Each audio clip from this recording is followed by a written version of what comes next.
तुम चलना तारे कटके तुम चलना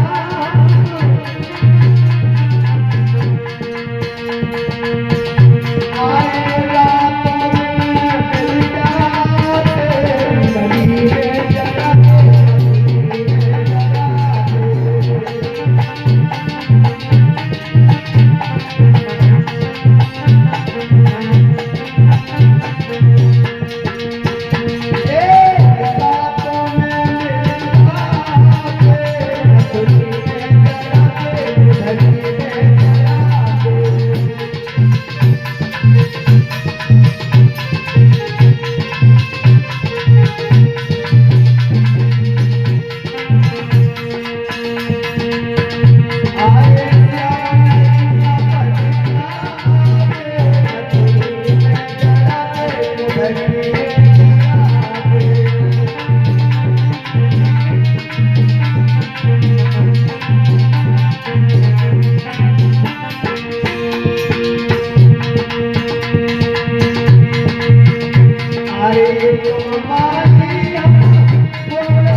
हमें हिलनी होती क्या बोली गोपी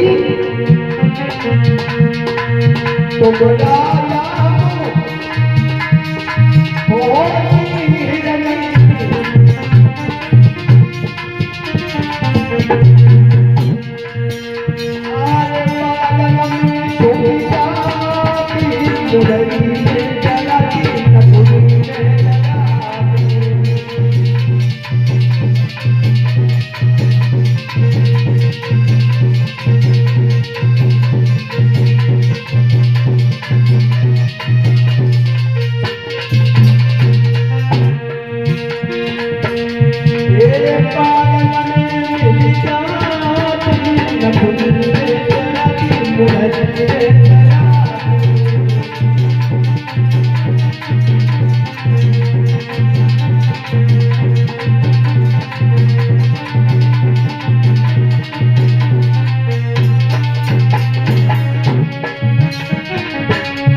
मेरे प्यारे भक्तों देखते उसी जगह पर कि आज पूतना का वध कर दिया भगवान कन्हैया ने और भगवान कन्हैया धीरे धीरे सजाने होते हैं। पंखा चला दे रही है। इधर श्री सुखदेव जी कहने लगे हे राजन परीक्षित, जब पूतना लौट करके नहीं गई तो सकटासुर को भेज दिया कंस ने। सकटासुर को भेज दिया सक्तासुर ने जाकर के क्या काम किया? यशोदा मैया उस दिन कर रही थी काम। सक्तासुर एक गाड़ी के पीछे जाकर के जब पालना पड़ा हुआ था भगवान के नैया का,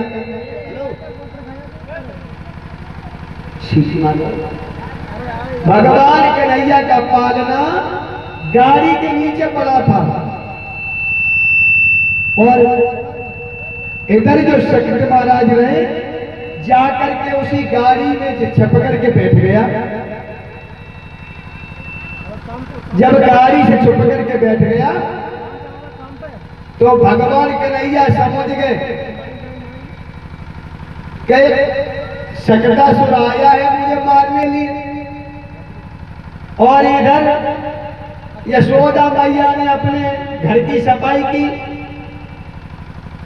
जब सफाई की तो जितना सामान था वो सामान उसी गाड़ी में ला दिया और पालना नीचे डाल दिया। भगवान के नैया समझ गए, धीरे धीरे अपनी योग माया से पालना की चाल बढ़ा दी। चाल बढ़ाई, पैर का अंगूठा लगा, सक्तासुर गिर जाता है, गाड़ी पलट जाती है, सक्तासुर दब करके खत्म हो जाता है। बोलिए भक्त और भगवान की जय। सक्तासुर का वध हुआ। अब भगवान कन्हैया और महात्मा गण ये कहने लगे कि आज यशोदा मैया ने थोड़ी सी गलती कर दी। यशोदा मैया ने यहाँ भी गलती कर दी।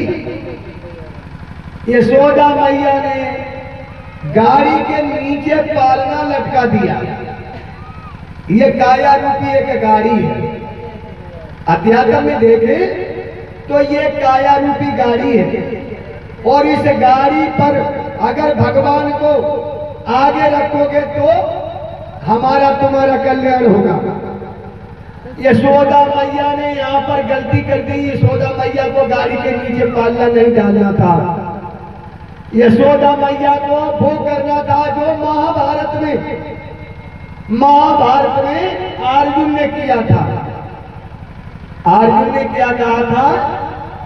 जब बंटवारा हुआ कि कन्हैया एक तरफ कन्हैया रहेगा, एक तरफ हमारी फौज रहेगी। बंटवारा हुआ तो ये कह दिया भगवान कन्हैया ने कि मैं देखो निहत्ता रहूंगा और कोई अस्त्र शस्त्र नहीं उठाऊंगा सारी लड़ाई में। और एक तरफ हमारी 18 चोरी सेना।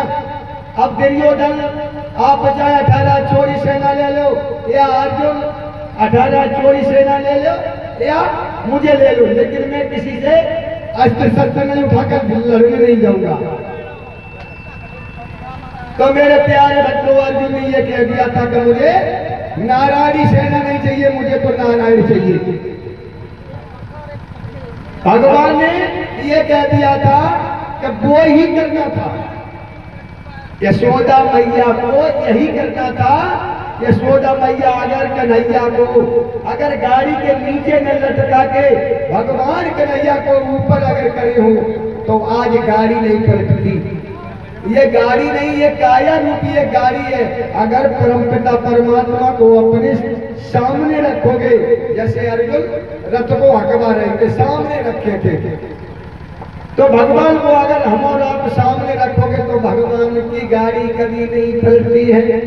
तो यही गलती कर दी थी, गाड़ी पलट गई। सक्तासुर का वध हुआ। अगासुर बुलाया, बकासुर बुलाया, त्रिडाबिट बुलाया, यानी जो भी आता लौट करके नहीं बताता कि कन्हैया छोटा है, मोटा है, काला है, गोरा है। कोई लौट करके ये नहीं बताता कि हमारा लाला जो हमारा दुश्मन काला है कि गोरा, छोटा है कि मोटा है। आता तो है लेकिन जाता नहीं है। अब यहाँ पे एक शंका हो जाती है।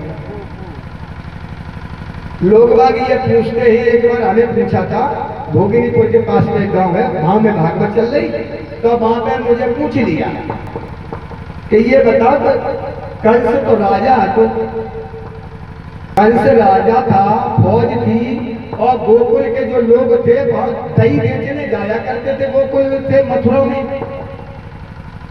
तो जब राजा होने के नाते और कंसराज इतनी फौजों को भेजता रहा, पूतना भेजी, सक्तासुर, अगासुर, बकासुर, लेकिन खुद क्यों नहीं गया?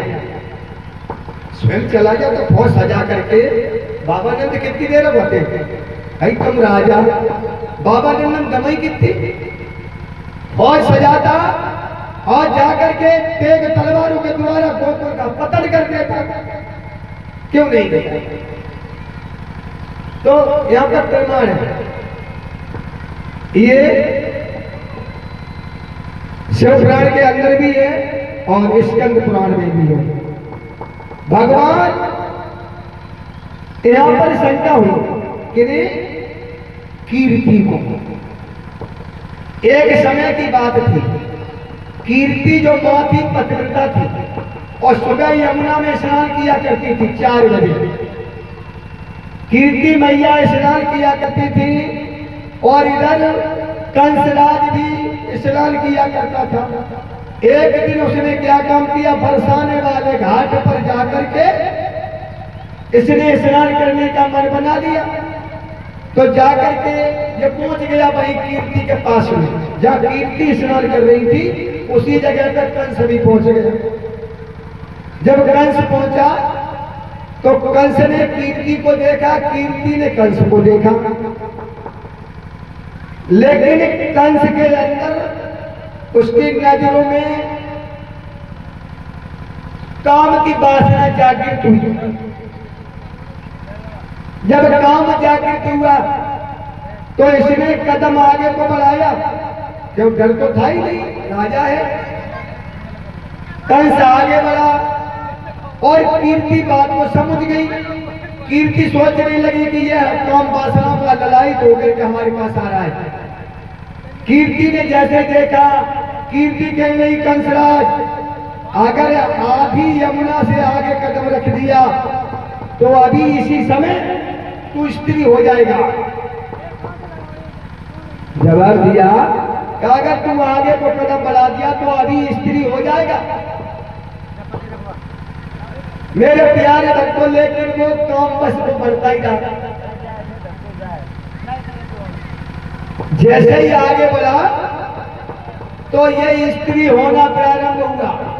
उसी समय कीर्ति मैया के हाथ जोड़े, वो हाथ जोड़ करके कहने लगा, बस अब ऐसा करो बहन, अब मैं कभी नहीं यमुना पार करेंगे, अब मुझे माफ कर दो।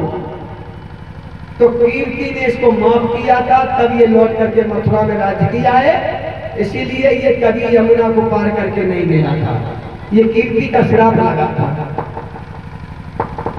आगासुर बकासुर पेड़ा बद सारे दैत्यों का वध करते गए। जब सारे राक्षसों का वध किया भगवान कन्हैया ने तो आगे बढ़े, धीरे धीरे सयाने हुए। तनक सयाने जब हुए कृष्ण और बलराम, तो माखन लीला बनी इनको पहलो काम। कन्हैया और सयाने हुए।